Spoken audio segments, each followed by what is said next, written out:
a group of rowdy bikers mocked a quiet black veteran until he reminded them why you never mess with a soldier.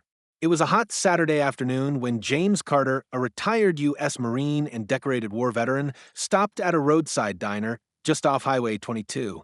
Dressed in worn jeans and a simple t-shirt, James carried himself with calm confidence, his military past hidden behind years of discipline and silence. He quietly took a seat at the counter, ordering coffee and a slice of pie. Minutes later, the jingle of chains and roaring laughter filled the room as four leather-clad bikers stormed in, drawing attention with every heavy step. They spotted James immediately, alone, quiet, and black. The biggest one, a bearded brute with a skull patch, made a loud remark. "Look who wandered into the wrong diner." Another chimed in, "You lost, old man?" The waitress froze, but James didn't even flinch. "Just having some pie," he said calmly.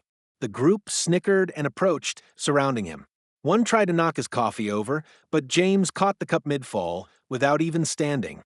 "Walk away," he said softly. That only made them bolder. "Or what?" The leader growled, leaning in. That's when James slowly stood up. He moved with such control that it silenced the entire diner. In a flash, he grabbed the leader's wrist, twisted it with surgical precision, and brought him to his knees. Before the others could react, James spun and delivered a textbook elbow to the second biker's chest, sending him sprawling into a booth. The third tried to rush him, but found himself slammed against the counter, struggling to breathe. James looked at the fourth, who promptly raised his hands and backed out the door. The whole thing had taken under 10 seconds. The diners stared in stunned silence as James calmly sat back down and took a sip of his coffee. "You okay?" the shaken waitress finally asked. James nodded. Didn't want to ruin the pie. Minutes later, sirens wailed as local police arrived. After hearing witness statements and realizing who James was, a combat veteran with 3 tours and multiple commendations, they shook his hand and thanked him. The bikers weren't so lucky. They were cuffed and hauled off, bruised and broken.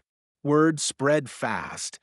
The man they tried to bully had spent years fighting real battles, and the only thing he feared was running out of coffee.